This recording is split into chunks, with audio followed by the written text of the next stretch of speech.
Hey, it's Craig Fisher. I am here with Matt Jones. He is the SVP of Global Operations for Cielo Talent. This episode is brought to us by Visage.jobs, where you can crowdsource sourcing. Matt, how are you today? Why don't you tell us a little bit about yourself? Hi, Craig. Yeah, I'm great, thank you. The sun is shining here in the UK.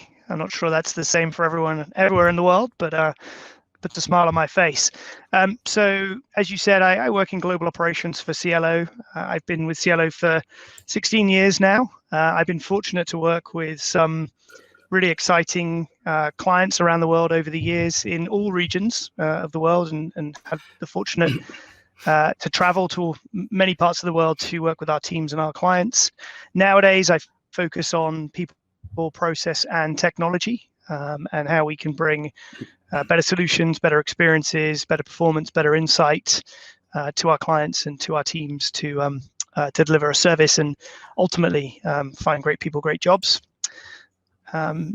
Recently been focused a lot on how technology transforms how we work, and working a lot around the evolution of our Cielo Talent Cloud platform for the future.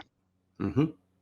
So along those lines, as we head into Q4 of the ominous 2020, things are evolving a little bit in ways that maybe we hadn't really thought they would. What are you seeing in the market with your clients? What's the thirst for in technology, and what are you seeing as a trend? Yeah, I mean, I'm not sure we'll see another year like 2020. I hope we don't. Right. But looking back in a few years' time, I think it's also going to be a fascinating period in talent acquisition and HR and in the world of work in general. So, we as a global organization, we've been watching this crisis unfold really since January. We have a good deal of business in the Asia Pacific region, a lot of team members, a lot of people, and all over the world. So, I guess macro trend wise, everyone's at a different place at the moment, and so we're seeing different rates of recovery and different behaviors. I think the good news is, generally we're seeing a lot of interest in trying to return to some level of normality for our clients. So we're seeing volumes of requisitions increase. We're seeing activity increase, and we're really seeing that trying to kickstart corners of the economy and areas of business. We've obviously had some clients who've actually excelled and had to hire more people during this period, and others who unfortunately are in sectors and segments where they've had to really rethink their business models overall. I think that's kind of pulling through into some interesting challenges if you're leading an HR function globally or even regionally and leading a TA function. So firstly, the way we work has changed. So the rise of technology and tools in order to enable how we work and how we assess and select people and bring them through a process has changed. And that's self-evident, and people have seen that a lot. But I also think what we need from the talent that we're going to hire and the type of roles or just the type of individual we need for those roles is changing as well. I talked a few months back around the changing need in retail. So gone are the days, I think, at the moment of retail staff living under the customer is always right kind of mantra. Nowadays, if you're in frontline retail, you're there to safeguard and protect the health of your customers as well as service their needs, and I would say primarily safeguard that health. And you're also having to manage health and safety policies you've never had to kind of manage before. So it puts a lot of pressure on the type of talent organizations are looking for. I know nowadays everyone working remotely. We've seen this week and last week announcements from many global organizations that they won't be returning to the office ever, right? Or at least not until next year. So the way in which people work is going to change forever, I believe, as well. And so, again, the type of talent we're looking for and selecting, and the type of attributes and behaviors we're looking for in the people we hire are going to be different. So, I think tons of big macro trends out there, and for TA and HR, it's about turning those into something that looks like a strategy. Right. And of course, as soon as you land on some course, and it's almost certainly going to change because the market will change again. There'll be some disruption. We don't really know what this new low touch economy is really going to look like in Q1 next year or Q1 22. So I think exciting, daunting, and opportunistic times right now for everybody. Yeah, so I like that low touch economy, and I'm hearing that from my customers as well. So I do a lot of work with Toyota and Cisco and some big companies like that, and they're all saying the same thing. We're not requiring anyone to come back to the office, really, and we're not even attempting to bring anybody back until mid 2021, and then it's optional. And that the low touch thing is being very heavily emphasized, and so it's good for guys like me who are good at helping teams work better virtually and be better on camera and do their personal branding and online networking better, because I get a lot of interesting new gigs now to help these teams. But the reality is those are skills that everyone should be developing all the time and should continue to develop even if we do go back to the office, and especially for groups like you and I have dealt with a lot in RPO, where you've got a combination of on-premise and virtual teams all over the world working for some of those customers. How do you think this is going to impact RPO moving forward? I look, it's a really exciting time for the world of RPO as well. We've kind of broken a cycle in the sense that organizations are now really looking at outsourcing as a way of solving some of the challenges they have. There's no doubt the economic challenges have meant organizations have had to think about their enabling functions. They don't have the same level of investment available they perhaps did before. Right. And or the type of skills and tools they need in those enabling functions are different. So I think very exciting for RPO. We're certainly seeing a lot of activity out there in the marketplace. But I also think it's an important time for RPO partners to behave appropriately and for us to think about how we can be part of the solution. Right. I think over the next 18 months, we're going to see quite a few shifts and changes in how and what type of talent organizations need.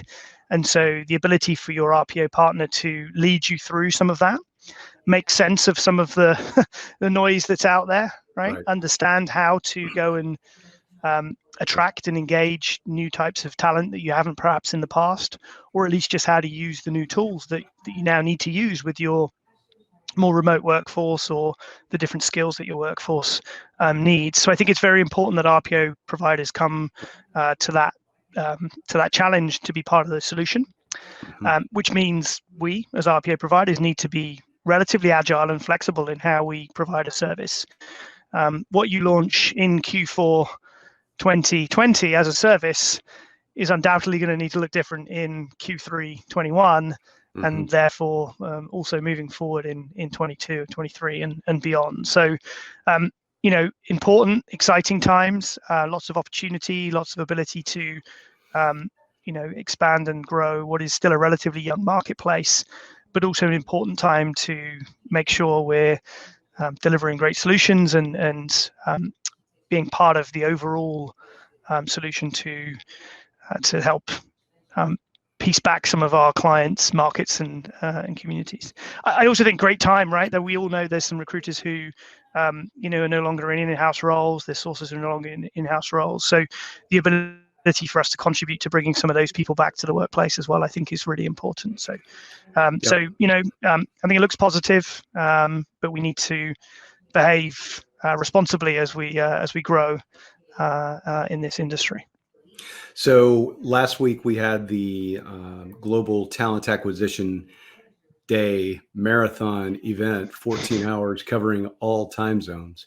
And I did a panel discussion with Glenn Cathy and Jerome Tiernick, who's the CEO of Smart Recruiters. And Jerome likes to say that we're at a time where we have really cut down our workforce, and it's a good time to reimagine what good looks like, right? And to, better understand our company's culture. Great time to assess your technology stack. And, what's a better time than to fix the engine than when the car's really not quite broken yet, but getting close to being broken. And so I think, as RPO leaders, Cielo is, and other RPO companies, you're always in a unique position to help guide a customer with, those technology selections, because you see it at multiple locations and different types of organizations. And Cielo does a lot in the healthcare market, right? As an outsource partner. Yep. Are you seeing different needs in that market than you are in other sectors? Yeah, I think, again, well, and firstly, congratulations on the event last week. It was, I saw some fantastic feedback. I think a really great event, and really great time to have something like that, actually, considering our industry has taken a bit of a battering in the last few months, as well as has everybody. Yeah. Just talking to the tech piece, I think it's a difficult place if you're running a TA function or an HR function right now, because there's so much available technology out there, and Right. all of it is best in class for its own individual use case or specific region or requirement or talent demographic.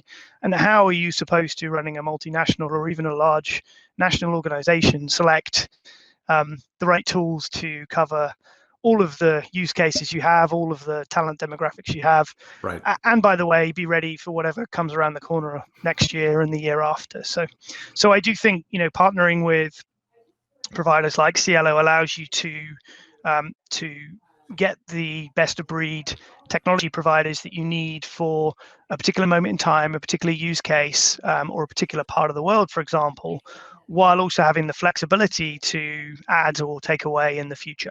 So I think developing a core technology platform that allows you to bolt on apps or ecosystem partners, I think, is the future for all HR and TA technology.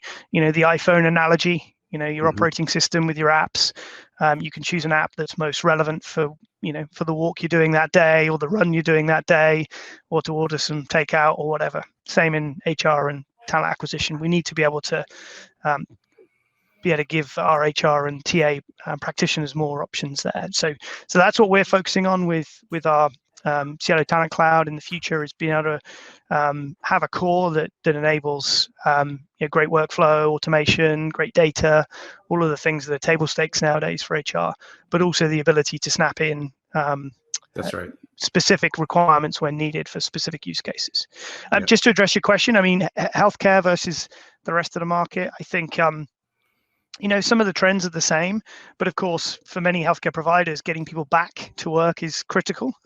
And scaling up as elective surgery and everything else comes back. So I think on the healthcare side, still engagement and an employer brand is critical, and how we communicate those messages via technology and via communication channels in an effective consumer way, so that the great nurses we need to hire, or the great environmental support folks we need to hire into these hospital systems to keep healthcare working, can be engaged, can understand propositions, can see themselves working for those kind of organizations. So I think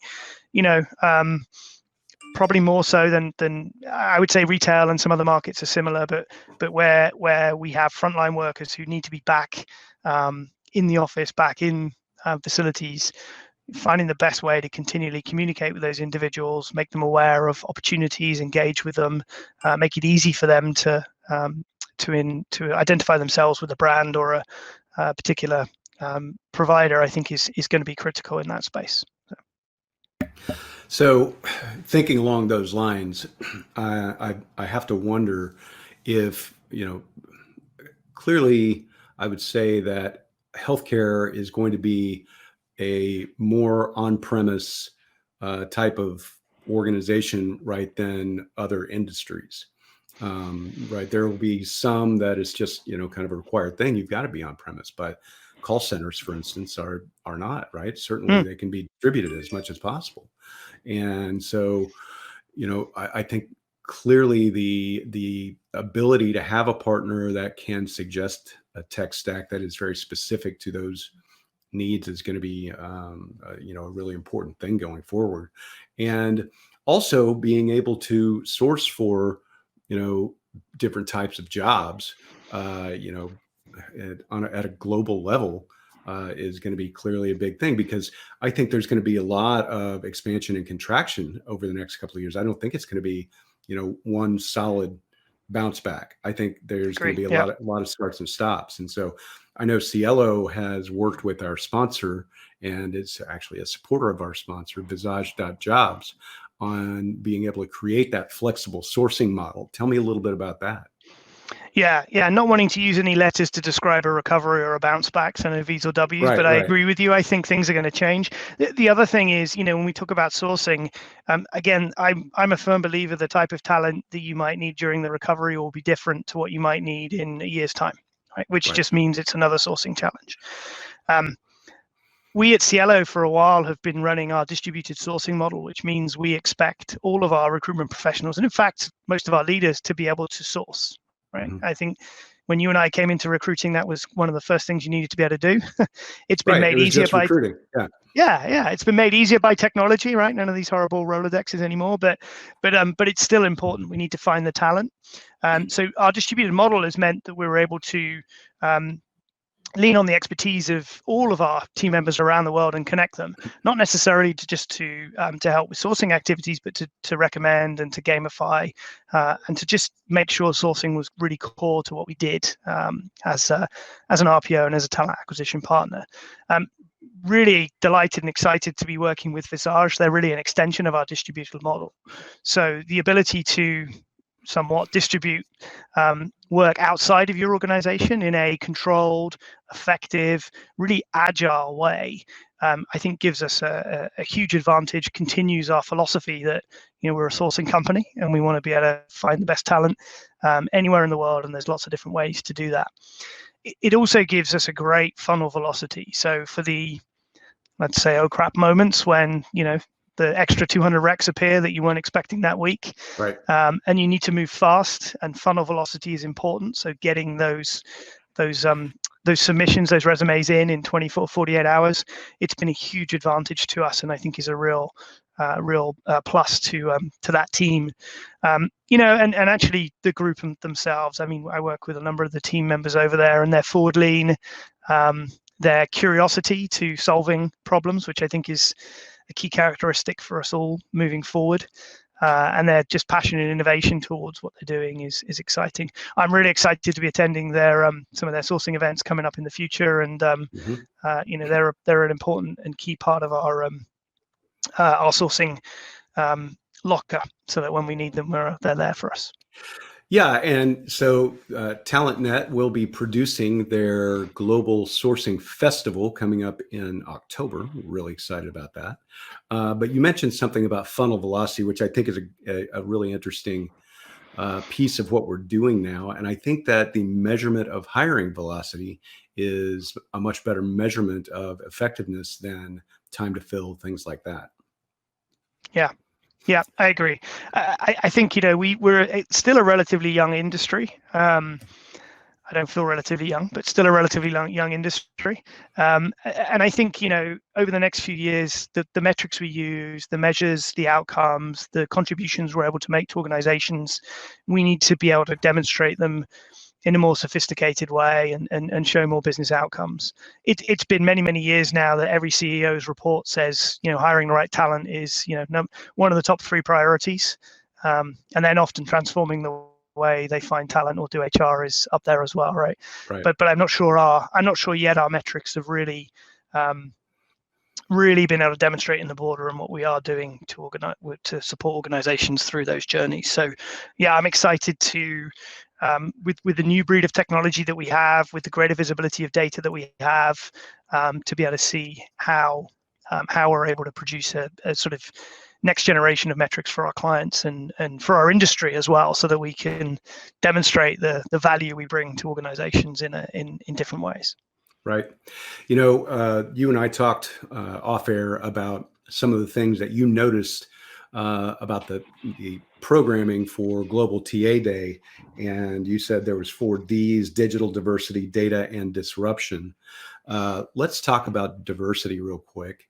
I'm seeing so many different products now come on the market to assist with diversity, things like blinding of resumes and other really cool tech that can help take bias out of the front end of the process. One of the things that I've gotten very interested in is measuring culture within your organization to actually understand what kind of diversity you have and need, that then will better inform, how you recruit and how you attempt to attract that talent. And so, my leaning towards employer branding and recruitment marketing, I think, could be better informed by better culture data. And so I'm now starting to think about, what could your culture stack be? And there's like I said, lots of tools, none perfect for every company. But if you understand what those tools are, then beginning to be able to piece things together to understand and activate on that culture data is something I think is going to be a really cool thing going forward. And one of the things that I'm excited about, in what we do, because most of the technology that comes along isn't really new, but this sort of diversity and understanding of culture data is really, I think, it feels new to me. I agree. I mean, yeah, it's certainly the area of diversity it's super important. Obviously, we're just starting to see organizations understand how getting that right has a business outcome. So it's almost back to the data and the metrics. I'm a bit of a data guy. I like to kind of understand, like, why, what does this actually do for an organization? So I totally agree. And you're right. I mean, we HR technology is we receive the consumer grade technology a few years later, right? So I think we're closing that gap. It's no longer 10 years and might even be less than 5 years now. And actually, right. I think this disruption we see in the market is going to cause us to move faster. I'm excited by conversational AI and what the next iteration of that in HR tech looks like as it becomes more prominent with the remote workforce. But of course, you start to think about that. You then, as you've just said, you need to understand what the diversity play there is. And I think it's a really interesting angle to look at the culture and almost developing the graphic equalizers of your culture, right? To understand, like, do I want to move one up or down? And so am I hiring to meet what I have today, or am I hiring to adjust, one of those scales? So yeah, very interesting and exciting times. I think I used the 4Ds to describe the content and the sessions that I was able to see from last week. And I think disruption was the overall kind of driver for much of the discussion in digital. When I say digital, I kind of meant sourcing as well as the digital experience, and then diversity and data, and none of those in any particular order, but I think they're all connected. You can't do one without the other. The data kind of underpins some of what you do. And then, your digital strategy, whether it's sourcing or engagement, you have to seed in all of the good work you're doing around culture into that, into all of that. So, yeah, I mean, great time for employer brand, technology, sourcing professionals, recruiters to come together and engage in a different way. So. Yeah, so I did purposely kind of generically name one of the session just the disruptors, because I knew that panel was going to be, talking about stuff that's really out there, and they did, and it was really great. And we had so many great panels like that, and so we've got more wonderful events like this coming up. So we've got the Visage event coming up in October. We have TalentNet coming up in November that I think hopefully you're going to be a part of as well. You can get information about that, talentnetlive.com. And so with the technology that we've got now to do these virtual events, it feels like you're really at a conference, which is a strange thing. I mean, I guess we're now getting so used to this sort of face-to-face thing that we're doing, but the Hopin platform in particular feels very intimate, and so these events are really cool. I'm enjoying producing them and putting them together. So in addition to speaking at a lot of them, and I know that we're going to be hearing more from you. So Matt Jones, thank you for joining us today. Any final thoughts? I want to go back to the thing I said around RPO and providers really acting responsibly. So this goes beyond the borders of RPO. It's for tech providers. It's for any provider into the HR space or talent space. I think we're definitely going to see some more shifts in the market. We're going to see some changes globally. We're going to see different talent requirements manifesting. We're going to see different skill shortages than we've seen before.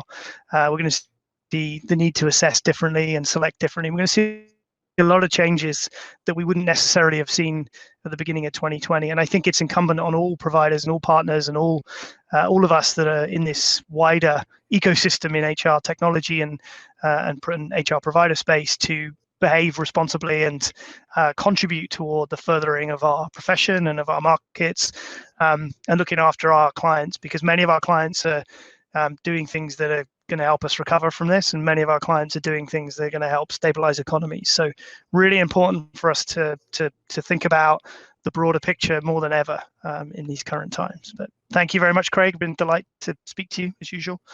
As usual, to indeed. Another interaction. Yeah, we talk about this a lot. We should just record all of our conversations because they're all great. All right, thanks, Matt, for being here, and we'll see you next time.